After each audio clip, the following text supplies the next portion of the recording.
Let me unmute it. That always makes it go better. What's up out there, everybody? I hope that you are doing absolutely great. I see here I've got a bunch of folks logging on. Give it one more quick second, and then we're going to get going on a topic that I care a lot about. So, yeah. Hey, John, what's up? What's up? How's it going? Okay. Yeah. All right. Look, you never know. Sometimes you wonder if only your mama's going to show up. And so, if you're out there, mom, I really appreciate you for being there, mom. Hats off to all the mothers out there. Let's see, one more second. We'll get going. What's up? Yeah, that's cool. Hey, Janice, I haven't met you yet. I love that your name is Janice, though, because you're going to really, really like one of these slides that we've got going on here in just a second. So I'm going to go ahead and kind of get us going a little bit. We've got a lot of information to cover tonight. And I know as real estate agents, realtors, we got busy lives, big goals, big dreams. So I'm just going to get right on into it because that's my personality. So if you'll just bear with me, we're just going to get right at the meat of this thing. So if I haven't met you yet, my name is Josh. I am with the JRB Dream Team with Real Broker. I am a licensed real estate agent. That's important. You know, what makes me qualified to have this. But before all of that, I actually was an investor first. And that's why I'm coming to you today. I am the co-host of Dealmaker Atlanta. I see a lot of my Dealmaker Atlanta friends on here. Let's go, Dealmaker. All right. And also hats off to TJ McGraw. I can see a lot of folks from the Real Estate Agent Collaborative Network. Love what TJ is doing.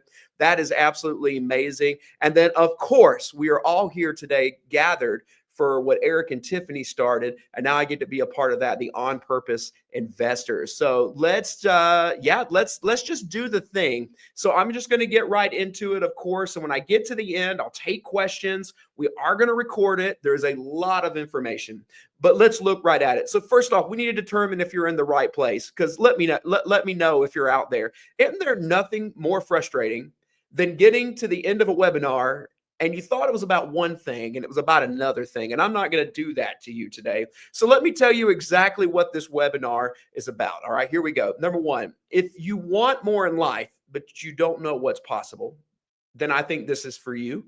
Real estate agents. Yeah. All right. If you work hard, but you feel like you're not getting ahead, that's a big thing. And by the way, I'm not about to sell some dang set of Canva graphics or some YouTube videos. And I mean, agents, haven't we seen enough of that kind of stuff? That's not what's coming.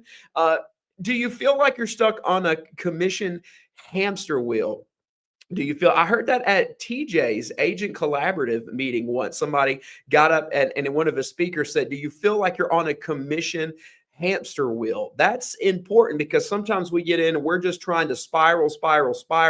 We get this 2, 3, 5, 6% commission, whatever you negotiate. And you feel like you're spending 3/4 of it, right? Just to get in that basic commission that you need. So I say all that to say, we want to get you off that commission hamster wheel. Let's look at the next thing here. Or you don't have enough cash to invest in real estate. You think that that is true, then this is the place for you to be. Because here's what you're going to learn if you stay with me long enough, and it's a lot of information to cover. All right, we're going to talk a lot today about mindset. That's the big thing, because I've discovered that most real estate agents aren't buying what they're selling. And I have never to this day understood why you would build other people's future and other people's dreams and not build your own.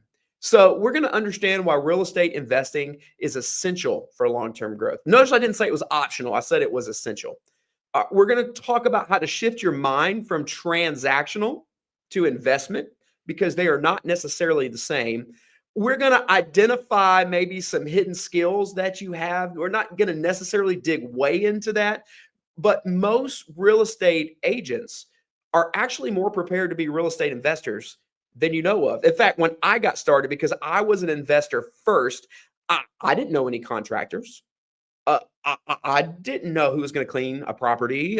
I didn't know any of that. I had to figure it out the hard way. But I discovered that the nature of what you guys do is you already have these people. You already know them.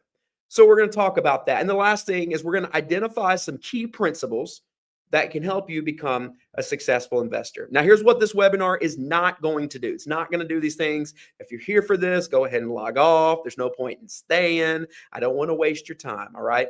We are not going to get into the nuts and bolts of every strategy. Now, that's a separate webinar that's going to take place later, but that is not the purpose of this one. So if you're here to know the ins and outs of the fix and flip, today's not that day for you. Or you want to know the Berta strategy, today's not the day. Manufactured home, today's not that day. All right. I'm not going to magically give you courage. I don't have a courage beverage that I'm going to hand you. So I will say, if you have no courage to get out and act on what you learned today, then this webinar is not for you. It's not going to change your life, because knowledge without the courage to act on it is meaningless. It's meaningless. So, and I do like to throw this in there. It's not going to create a better life for you if you're only short-term focused. So if your ultimate goal in existing in life is just to have big piles of cash that as soon as you spend it, it's gone, this is not the webinar for you.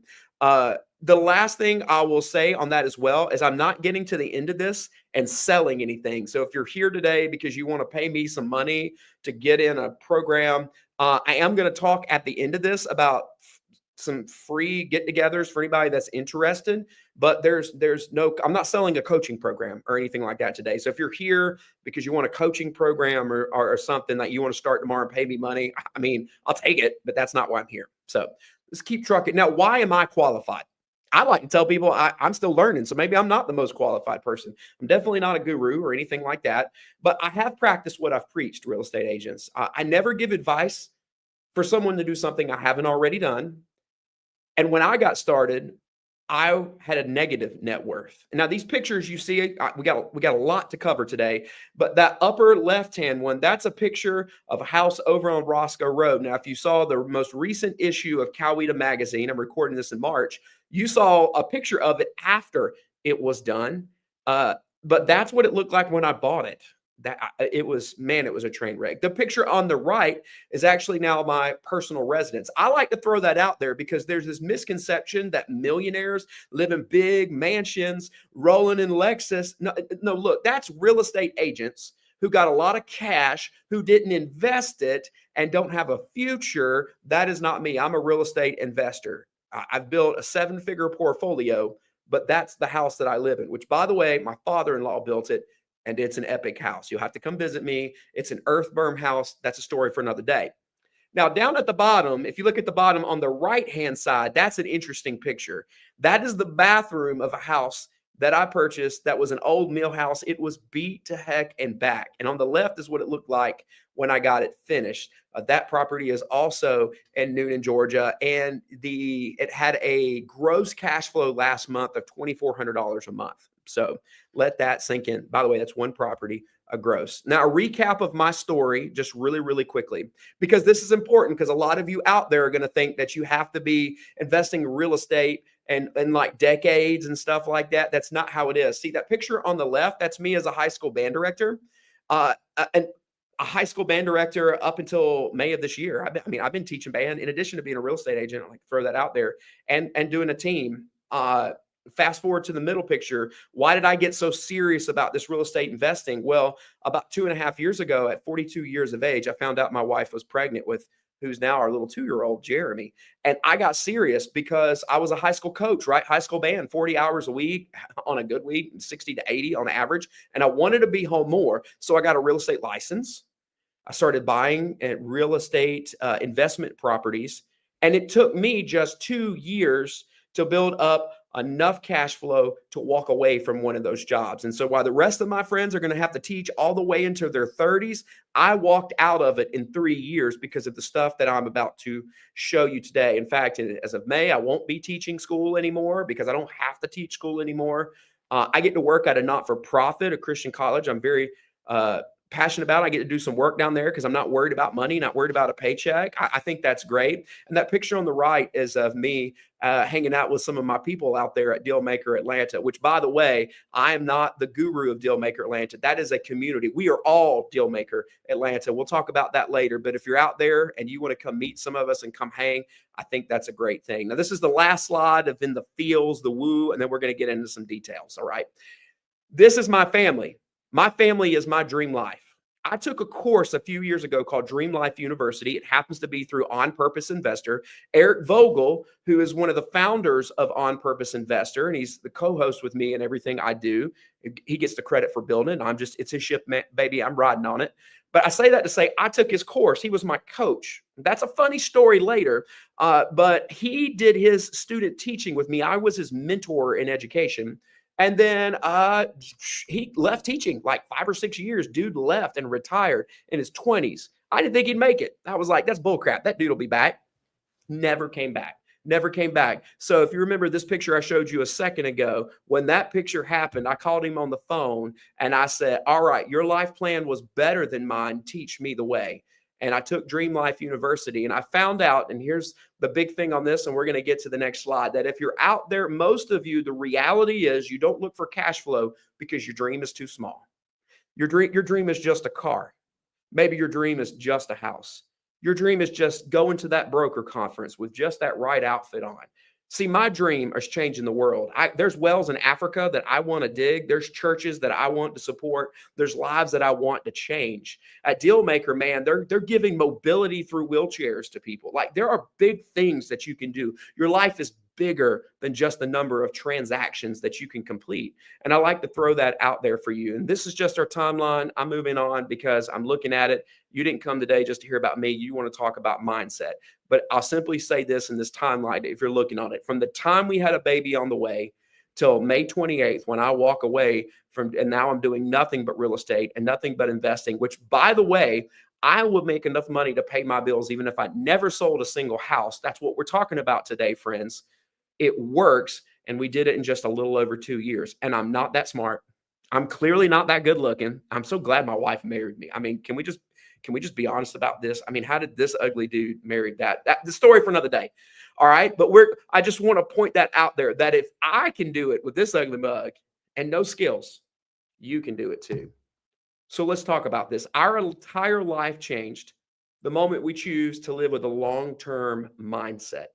And if I was going to notice the biggest thing today is we're going to talk about long-term mindset, because you're going to have to give up some cash on the short term to make millions in the long term. Now, disclaimer, I am not a guru. I'm not throwing Benjamins out there at you today. I may have a little more experience than you. And that's why I think I'm the perfect one to lead the webinar, because I'm not 20 steps ahead of you. I'm just one. And I didn't do it in yesterday's market. I'm doing it right here in this market. And we're still actively out here buying, trying to get to the next step. So a couple things to keep in mind.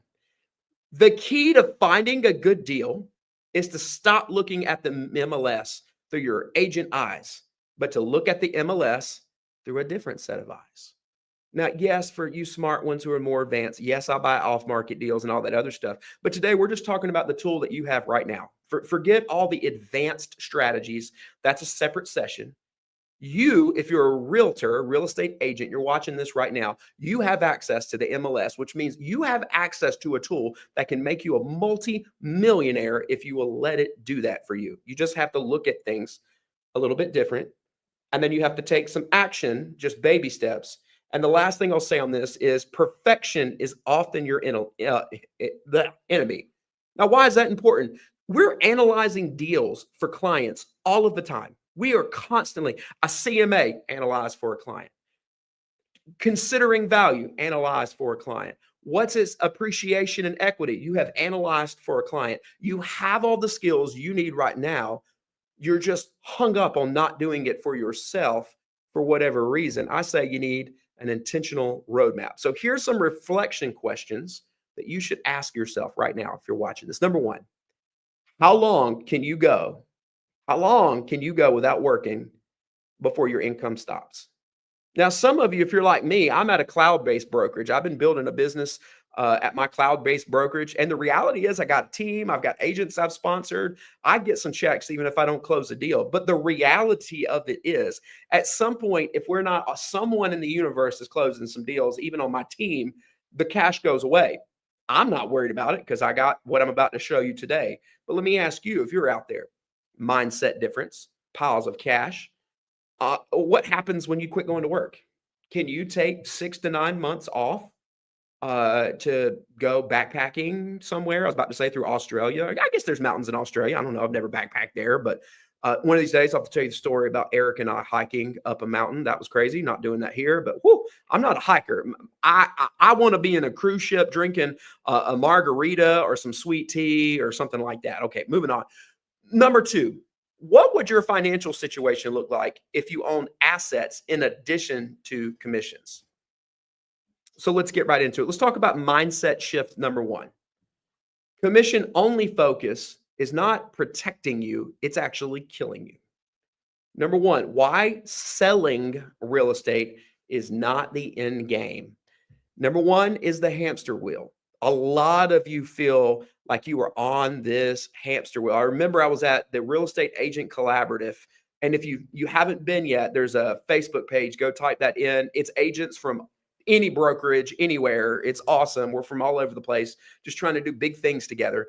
And the speaker talked about this hamster wheel, the commission hamster wheel. And I heard people around me go, that's me. Yeah. How can I get more Google marketing? How can I do Facebook? Sphere of influence. Don't we need another podcast about sphere of influence? I mean, if we just sent one more newsletter, we're all chasing that commission because we have to. See, I don't have to chase commission. I want commission. I want the money. I don't have to chase it because I've got something else. Number two, most agents never actually accumulate wealth. They gather wealth to pay some bills. Maybe they get a savings account, which is almost a joke if you look at interest on that. But they never accumulate true wealth. True wealth. Number three, the wealth gap of the average agent versus investor agents is quite huge. I love it when I had my perception of what a millionaire is, and then I went to my first investor group. I was all dressed up. It was Triple E in Fayetteville. I don't know if any of y'all are out there listening. Remember when I walked in that door, man, I was dressed up, had on my best shirt, I had on my best pants, and I thought I was the man.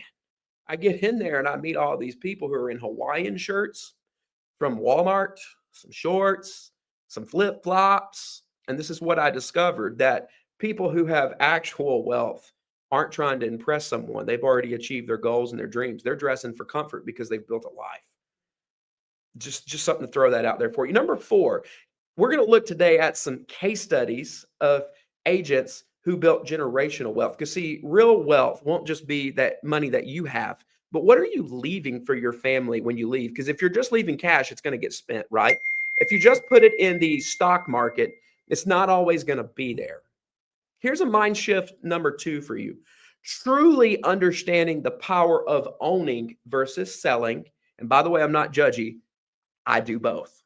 So I'm not trying to talk you away from being a real estate agent and selling real estate. In fact, I'm not going to lie to you. We were on our mastermind call today with everyone on our team and our broker. And we're like, dude, we're crafting out goals to sell some houses, dude. Like I'm going to crush it. But it's not my only goal.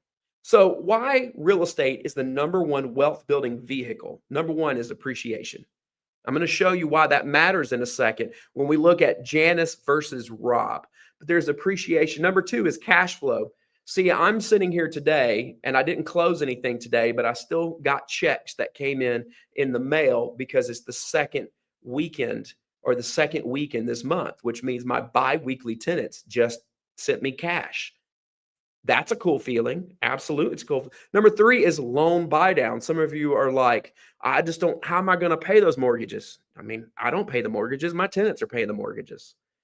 And reason number four is tax benefits. Some of you right now, and I can tell you this because I pay taxes both ways. I'm a CPA. The reality of it is if you're just focused on commissions, the government is getting a chunk of your money. It's depending on where you're at, somewhere between 27, or if you're just like me and I'm getting commissions and I'm flipping houses, it's about 30%. But as an investor, I won't quote the number, but it's in the teens. It's much less than that. And I and my CPA am on a mission through the power of real estate and tax benefits to actually appear that I own nothing. And this is recorded on Facebook. And I mean that in a very legal sense. Anything that I have, I put legally. I'm not offering any legal or tax advice. I'm simply saying through the legal way, it is legally in the tax system because the federal government wants you to provide housing for people. People need a place to stay. And as a real estate agent, a realtor, you can help them with that. I'm just saying you own the property in the process of doing it. Did you know that owning just a few rentals can get you to financial independence and get you there faster? Financial independence, not working for the man, not selling more houses, not being a luxury agent thinking I just got to sell that $1, $2 million property. I'm talking about financial independence. I can go 3 years, never sell a house. I go the rest of my life and never sell another house and be just fine. Every time I sell a house, it's just spending money. Now let that sink in. That you can build a life for yourself to where your assets pay your bills. And now this 2 or 3 million or whatever you're doing, I'm not doing that much as an agent just yet. I'm not 2 million in net. But let's say you're just a mega, like you're on that TV show, Chasing Sunset or whatever on Netflix. You're that level. That's your spending money, baby. That's what you could do if you wanted to. Number 2 is agent advantage. You have an advantage over the masses. I mean, let me be honest with you. Today, someone sends me, they know that I'm a real estate agent. So what do? They talk to me about some land that they have that they want to sell. See, I got the phone call first. It's never even been on the market yet. They called me, but they know I buy and they know I'm a real estate agent. Now I can help them sell it or I may buy it. So they send it to me first before anyone else gets it. Then let's say there's a house on this. I buy this property. I'm going to negotiate a commission for me to buy the property because when you buy the property, right, you can still get your commission even though you're buying for yourself. So I let someone else pay me to buy their property, which they gave me the money to fix it up, that I then put a tenant in it. And then I just rinse and repeat. Now, on a more advanced session later, we're going to talk about how to work with a private money lender. That's not today because the house before the last one I actually bought and I never had a single dime in that property. Let that sink in. We'll come back to that later. Number 3, as an holder, I can have it all. I can have a seller. I can have all pieces, all sides of the transaction. Or if you want to be a flipper, which is not technically buy and hold, but you could flip a property. I could buy it. I get a commission for buying it. Then I sell it. And then I don't have to pay myself the commission for selling it, unless you're like me and you want to because of some tax reasons we could talk about later. Now, let's dig into this a little bit because, again, I want to get you in the mindset. I want you to understand that if you're not investing in real estate, I just want you to see what you're walking away from today. All right, so let's talk about this. This is Rob. Rob's a good looking dude, man. I like Rob. Look at them shoes. He's got that belt. He's a little upset though. Let's see what if Rob had kept just one rental 10 years ago. We're going to look at this a little bit.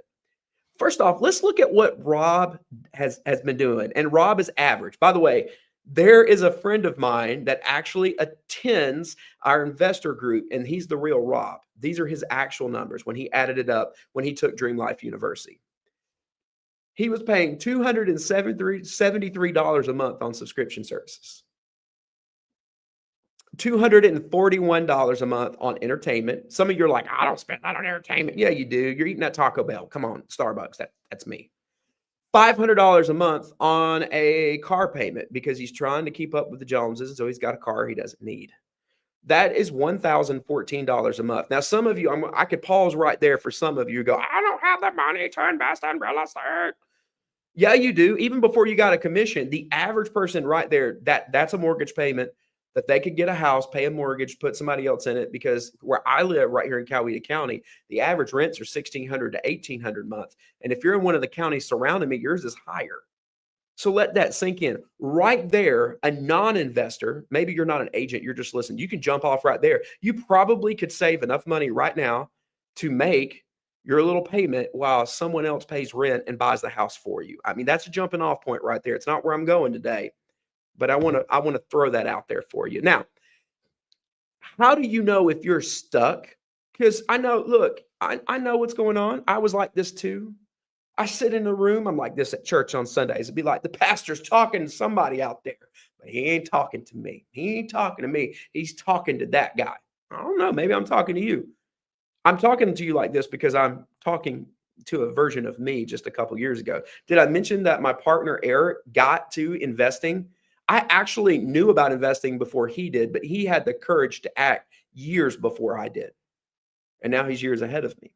How do you know if you're stuck? Well, let's see if you're trapped. Number one, do you think that you need commission to survive? You don't, you need cash flow. See, if I go out and I get a $500 commission, the second I spend the $500, it's gone. But if I get a $500 cash flow, once I spend it next month, I get another 500. And I get that pretty much for the life of the property, which I own two houses that are far older than the average human being.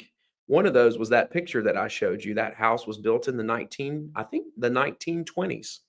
It's coming up on 100 years old, and it makes me $2,400 a month, baby. $2,400 a month.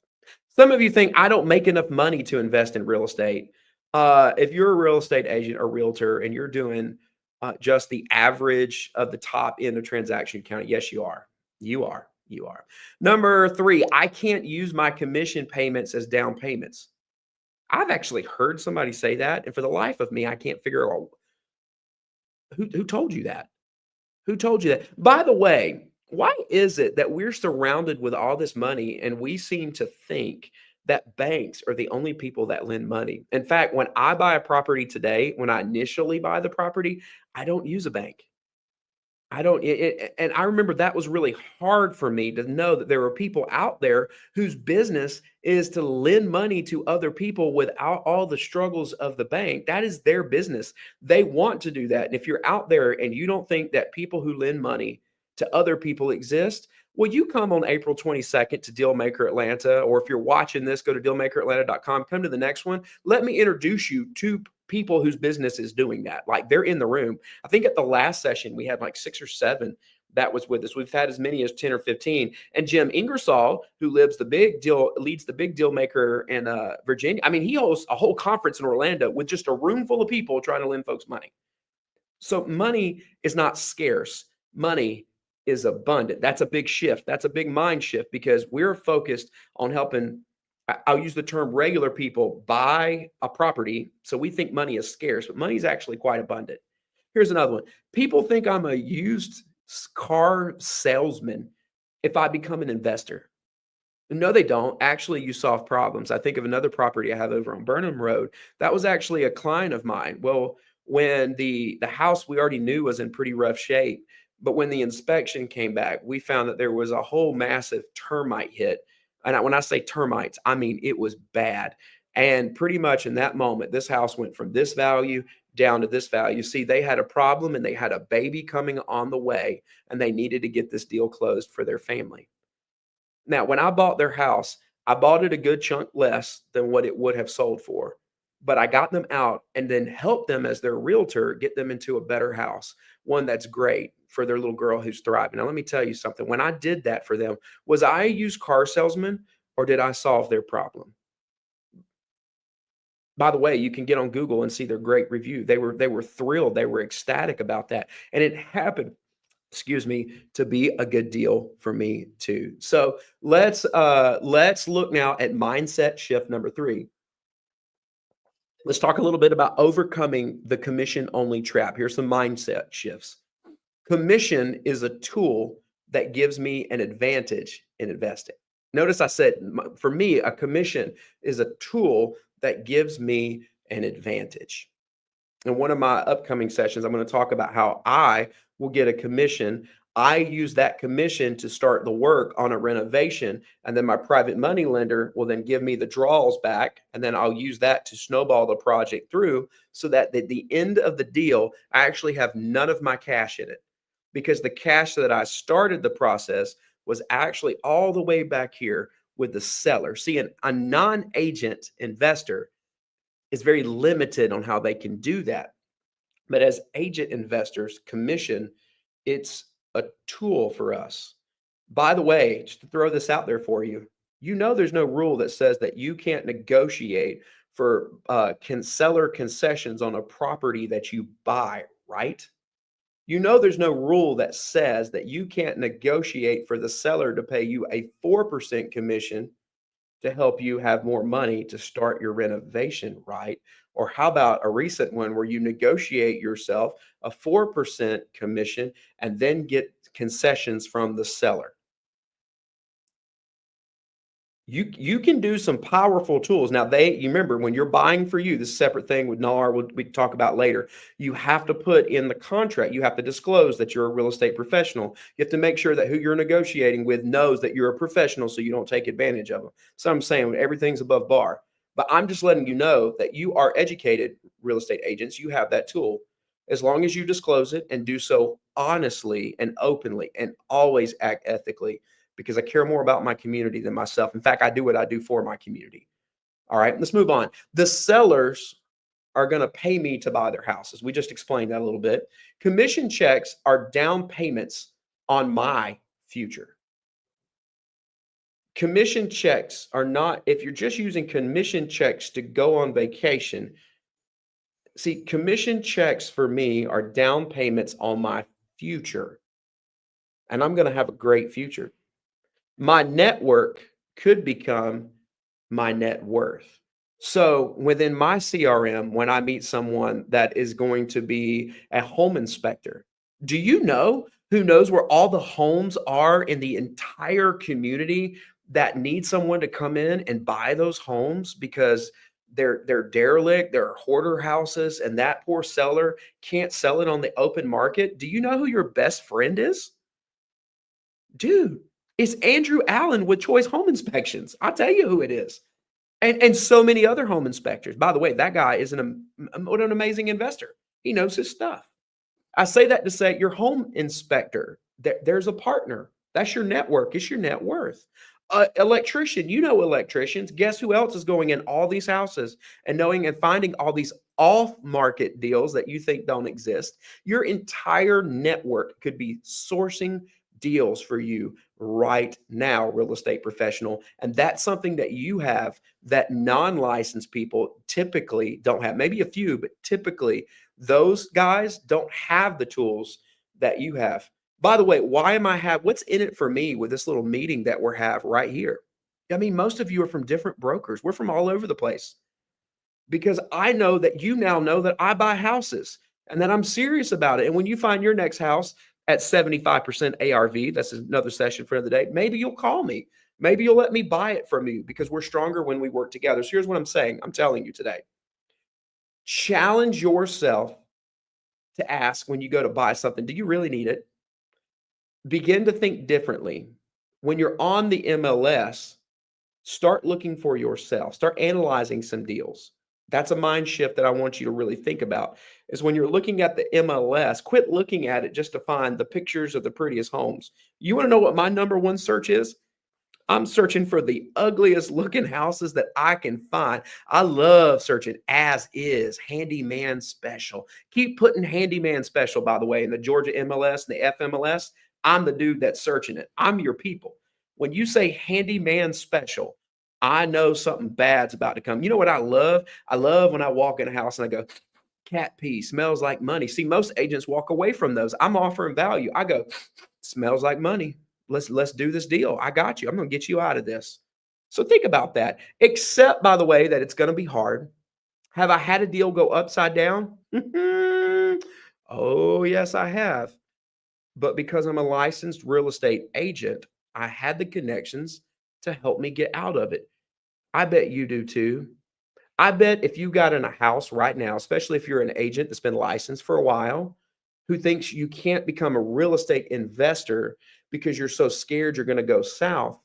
I bet when you find that electrical issue in the house, you didn't know that that electrician that you have sent millions of dollars of business to over the last 4 years, you're going to pay them and you need to pay them what they're worth. But I bet they prioritize your call. Maybe you purchase a property with private money, then we'll talk about refinancing it into a long-term, low-interest note. I use a DSCR loan, but I've got a couple guys. Uh, do you think they're going to pick up my call? Do you think Brandon Respris with Nexa Mortgage is going to pick up my call when I have refinanced 3 or 4 of my personal houses with him? Of course he is. Just like when he calls me, I'm picking up his call because he's taking care of my clients. We all know people as real estate professionals. That's important. So let's just do, I just got a cramp. Isn't that crazy? Let's do a little scenario. All right. Some of you are like, okay, let's get out of this pie in the sky stuff. Let's talk about the opportunity today if you walk out of here and you do nothing. For those folks that want to see some math, here is some math. And I'm over here now. I'm pulling up a chat GPT prompt because some of you are going to ask me how I calculated this math because you're going to think I'm making this stuff up. So I'm actually going to read you the chat GPT prompt when I get here. All right. So here's the opportunity of doing nothing. By the way, my wife out there, hopefully she's watching. I love you, sweetheart. Rachel, JRB Dream Team. She's the pretty one. I put her picture on the signs and suddenly everybody's buying houses. Back in the day when my ugly mug was on there, I wouldn't sell nothing. Here's the opportunity of doing nothing. This is Rob. We already met Rob. Poor Rob. And this is Janice. Remember Janice, if you're out there? Janice, this is Janice. All right. Now, Rob sells 30 homes a year. Woo, woo. I mean, that makes Rob, this is some of you, by the way, your goal is to sell 30 homes a year. It's one of my goals too, man. 30 homes? Heck yeah. Well, let's check what Janice did. Janice just purchased 2 rentals and then held just those 2 rentals for 10 years. Now, they both made the same income. We're pretending they both did the same stuff. The only difference is Janice made a purchase with some of her money 10 years ago. Who did better? You already know the answer if you're still here. Janice did better by a long shot. So let's talk about some numbers. Now, while you're looking at this chart, I'm going to read you the chat GPT chart for all my calculator folks out there who are now going to want to check and see and check behind me and check the math. So here is how I cue chat GPT. I said, I want to do a comparison between 2 made up characters, Rob and Janice. Both are real estate agents. Both earn a 3% commission when they represent a buyer and that buyer buys a home.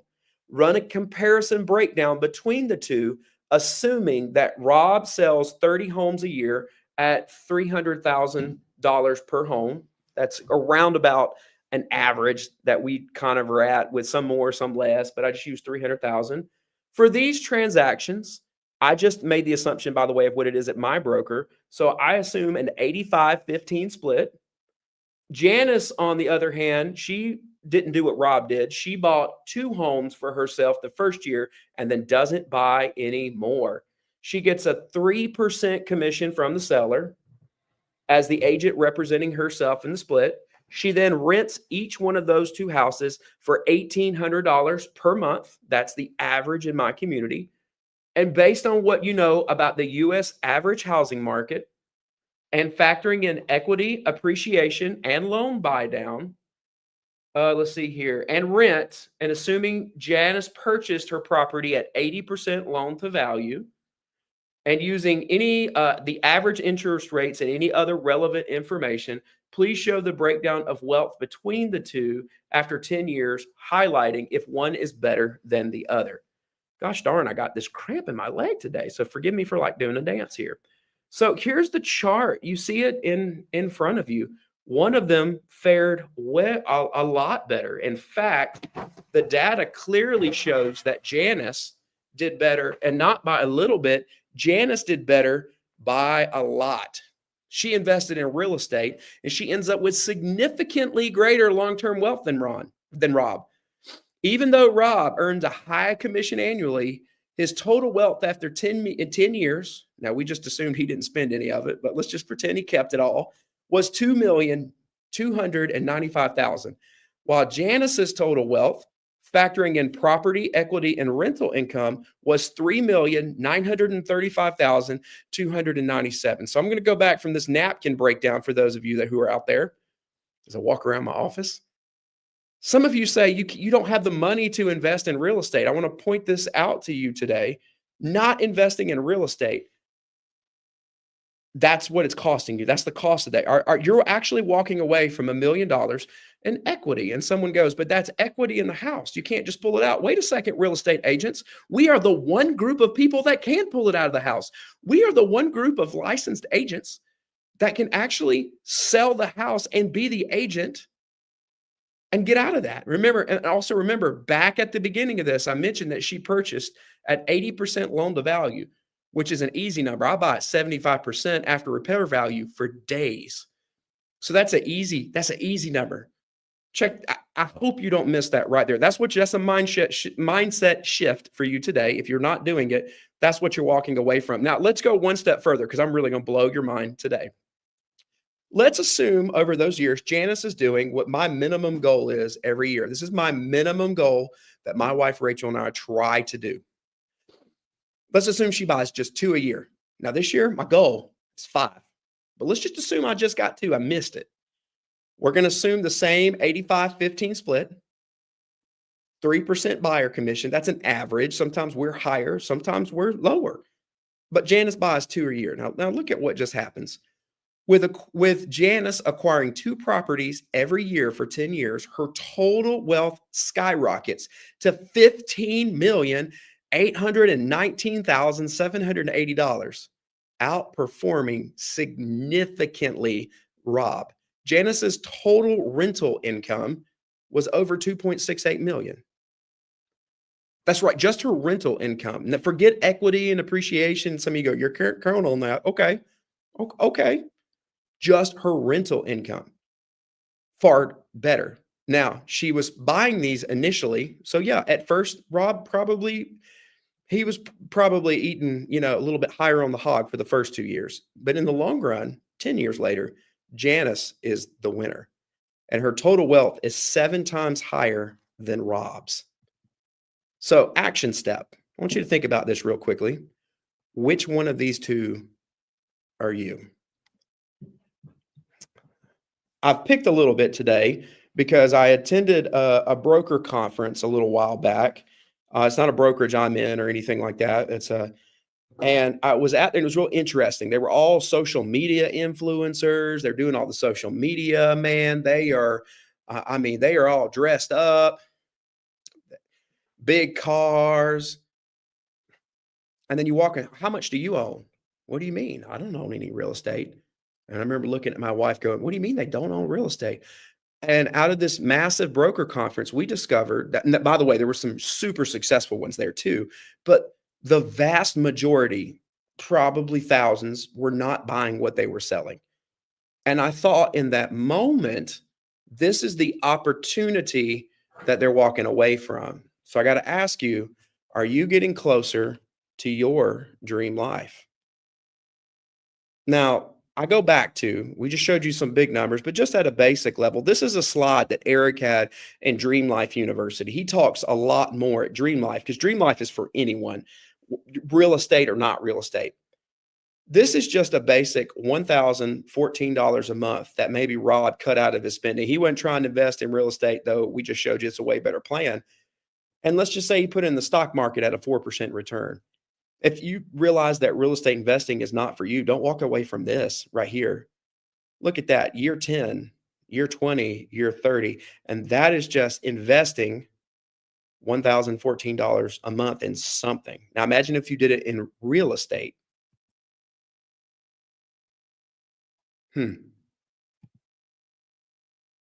I mean, what's it worth in 30 years at 5% appreciation? Again, thinking about that initial investment. Well, that's a very real number right there. $893,000. That's a 5% appreciation. So mindset shifts, here's where they're at. And I know I've talked a lot at you today because I'm real passionate about this. I want to help people. I just did early retirement, guys. I want that for all of you out there, every last one of you. Here's the T-bar. This is Rob. He's spending more time at work.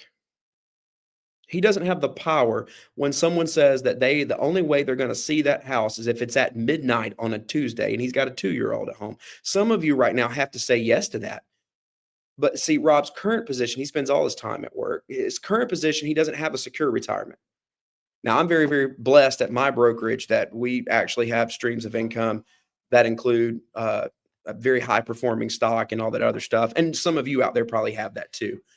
But maybe you don't have a secure retirement plan. Number 3, His family doesn't get to take vacations because he can't say no. So he's got to be at that closing. Let me ask you this. If you had a house under contract and it was $1 million house, could you afford to either walk away from that contract to take your family vacation, or could you refer just to give it to somebody else and just take a 35% referral fee? Some of you'd be like, I can't do that. Whereas I'm over here like, I could do it and not think twice about it because I have rental real estate. Number four, I work paycheck to paycheck. Maybe that's you. Nothing wrong with that. I was there. I spent most of my life there. Here's your future position, though. I spend my days with family.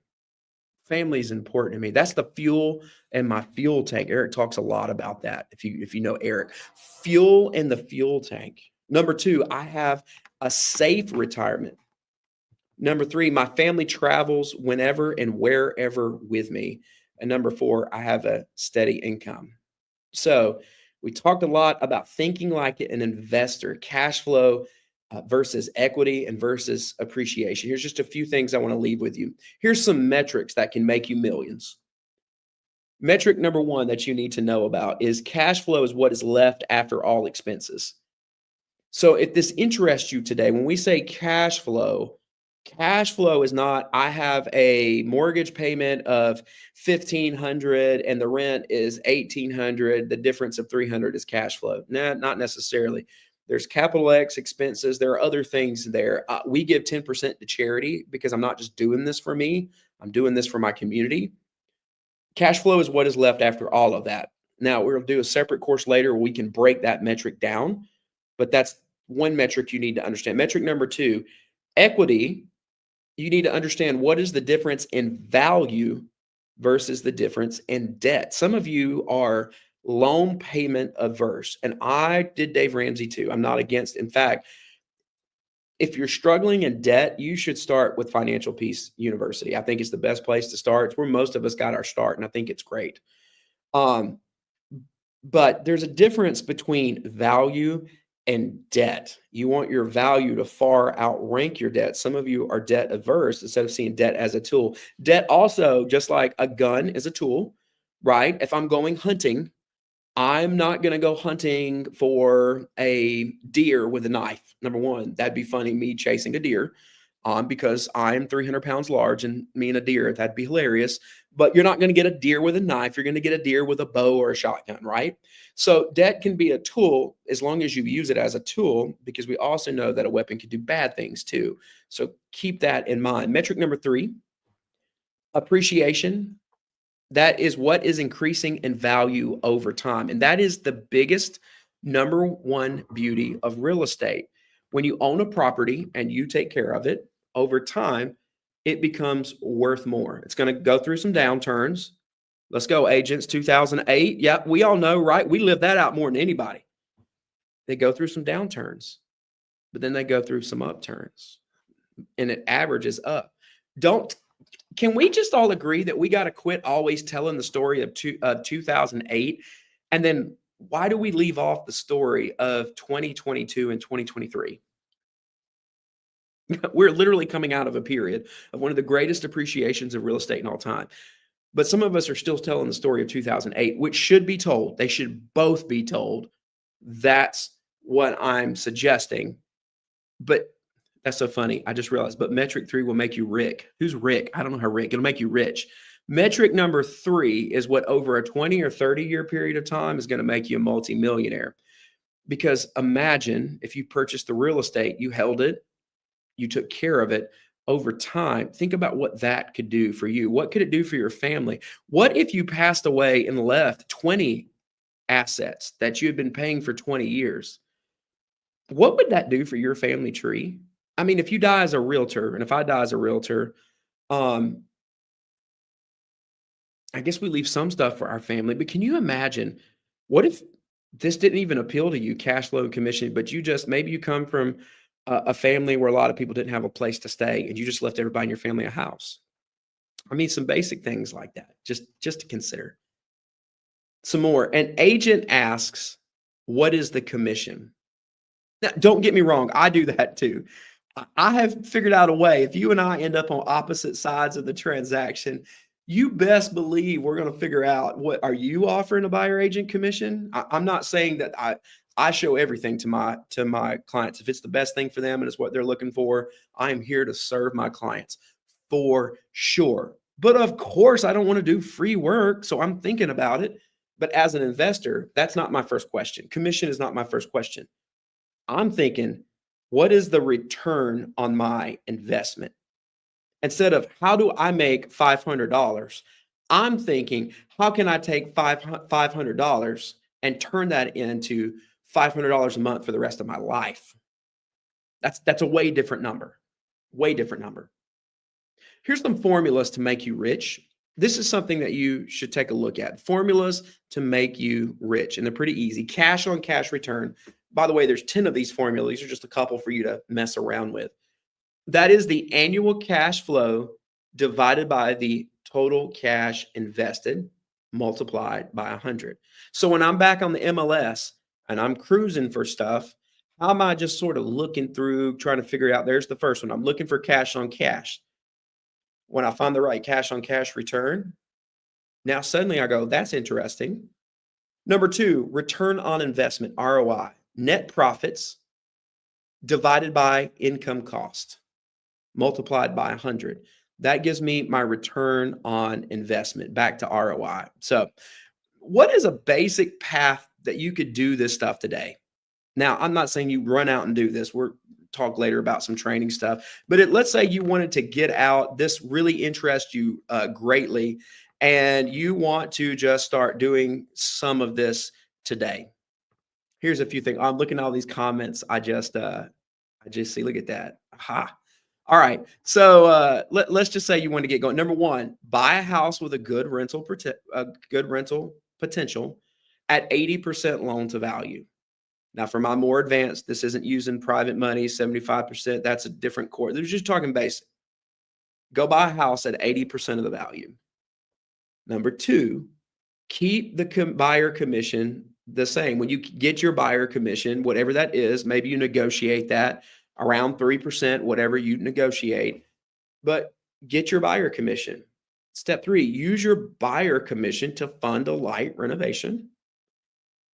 Step four, use your license to help you place tenants. And step five, enjoy the cash flow even when you go on vacation. Now, obviously, if it was that easy, everybody would do it. But I will tell you, my first rental in Newnan on Welcome to Arnco Road, I followed this plan right here. And by the way, if you're out there and think these properties don't exist, call me, shoot me an email. Let's get together one weekend, grab coffee, and I'll walk in and let you see them. You can go, oh, that's the house. That little house I bought, I paid 20% down because I didn't know what I was doing. I would never pay 20% down now. I don't even pay 3% down now. But back in the day, I didn't know what I didn't know, and I got started. So I found a house, 80% loan to value, and then I paid 20% down, and then I followed that plan. That house today averages $658 a month in cash flow. And I just followed that plan, nothing complicated.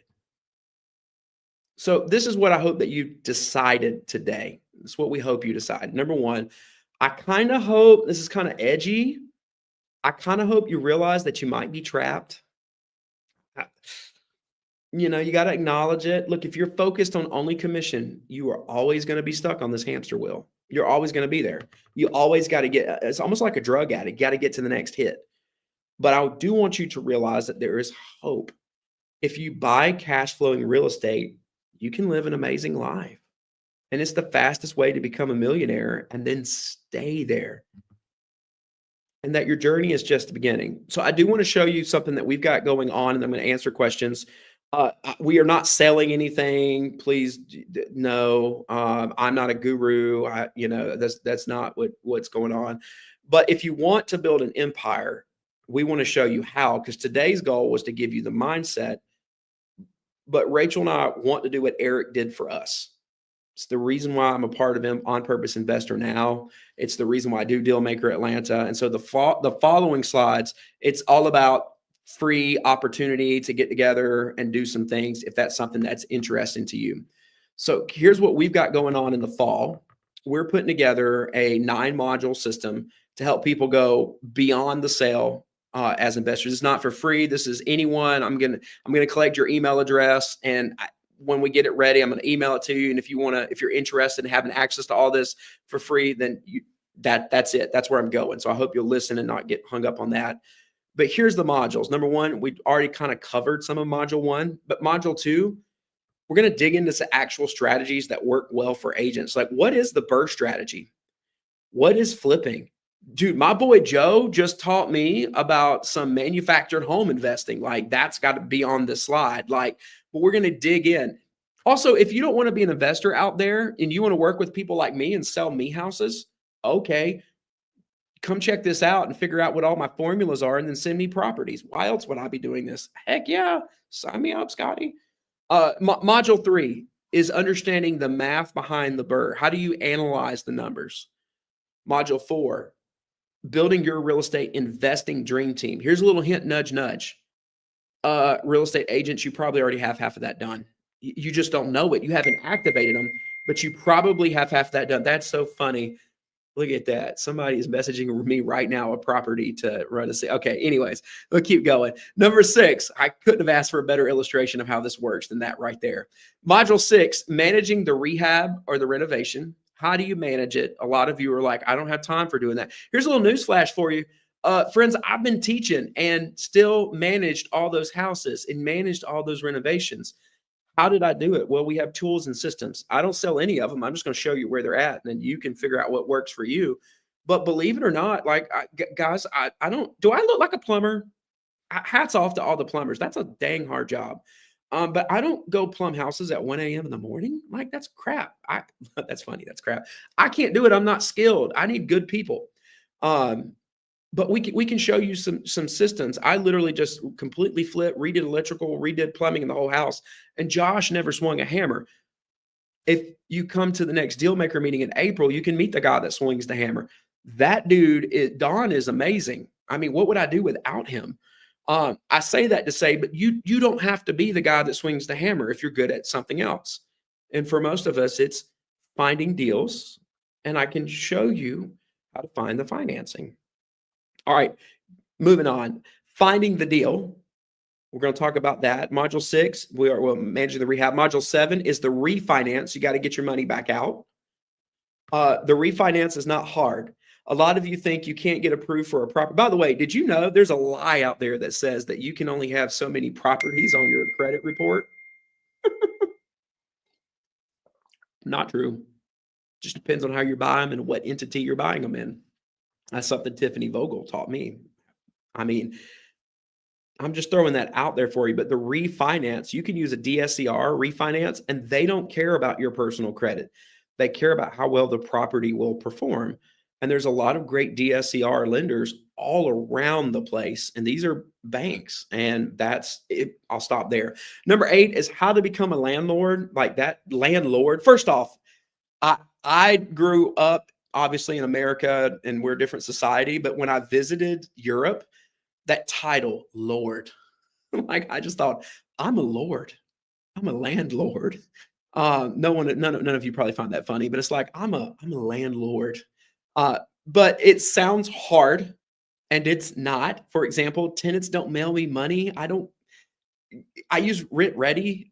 They have an app that they pay their rent on the app, and it just goes into my checking account. If they need a maintenance request, then they just go on there and it takes care. Okay, anyways, we're going to teach you all that kind of stuff, and that stuff that you're interested in. Module 9 is looking to the future, and we're going to talk about scaling beyond individual properties.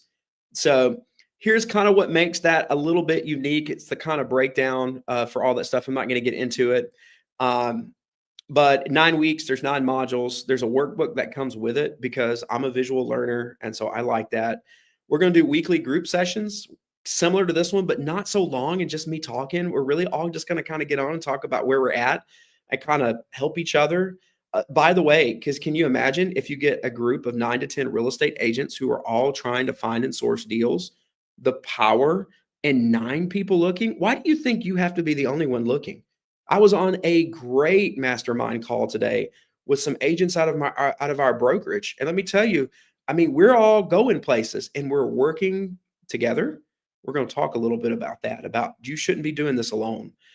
Number three, let's see, we already talked about Zoom sessions. Number four, I have a base camp where all the forms and contracts and things that I use. And yes, I have some contracts that aren't GAR forms. I've got those. Sometimes we use those. Sometimes you can use some special stipulations to your advantage. I don't give all of those out, but there's a couple in there that I think that you might find particularly useful. Now, I put this on there because I know some of you are, if you're out there and you're looking for a team, we do these for our team. By the nature of I have to know the transaction. Obviously, if you're not in our brokerage with us in our group, I don't think I can do it. So this isn't a recruitment session, but if you're out there, for those people that are in there, Rachel actually and I are looking for a few agents that we can help walk them through the deal, like help you in your transaction, run the numbers, and then when you get it, actually walk the property with you, be there with you, help you manage your contractors, and literally walk you from the start to the finish of your first investment transaction. Email me if that's something that interests you. I'm not here to sell that today or anything like that. So I think this is my last slide, and then I'm going to answer some questions. So if that's something that I just showed you that interests you, I will post a link in the Dealmaker Atlanta Facebook group. And the link is simple. It just says, hey, if this interests you, you go sign up here, you give me your email address. And then when we get it together, I'm going to send out an email, and everyone that puts in gets it. There is no money. Obviously, down the road, it'll be a course. And if I do a good job, you can tell me. And if I suck, I'll know. And then that's that. And we won't do it again. But anyways, that kind of is all of that. Now I'm stopping here.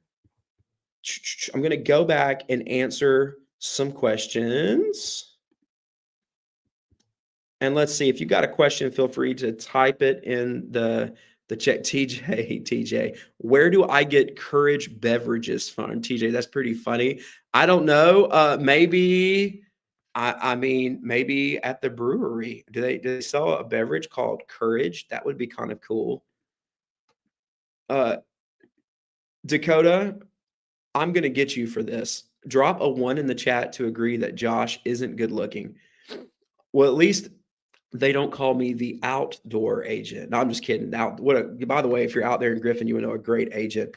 Dakota is the man. That's it. Dean said, nope, he's the man. So for that reason right there, Dean, I'm going to find you $2 million in real estate, and I'm going to give it to you. I want no commission. I'm just going to find it and give that to you. And this is Eric laughing about the fact that we did this hike up the mountain.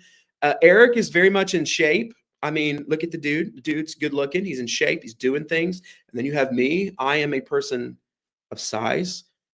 So yeah, hiking was not necessarily the greatest journey for me, but I did the very best that I could. Yep. See, there we go. Haha. I love that, Dean. So anyways, I'm getting ready to end the stream right here. If you have any more questions, feel free to put them in the chat. I hope that what you got out of this session today is the mindset differences between just what you are doing with just commission, but what it could be with cash flow. That on one side, you get something that takes place today, but on the other side, you get something that can build you to a better tomorrow. It doesn't bother me if you looked at that and said, how did he do that? Because I would look back and go, it just takes courage. But wherever you're at, I want you to know that you can live your life with a destiny and that you can live your life with a purpose. And that's what the on purpose investor is all about. I hope to see you at the next Dealmaker session or at the next webinar. So peace out, friends. Thanks for being here.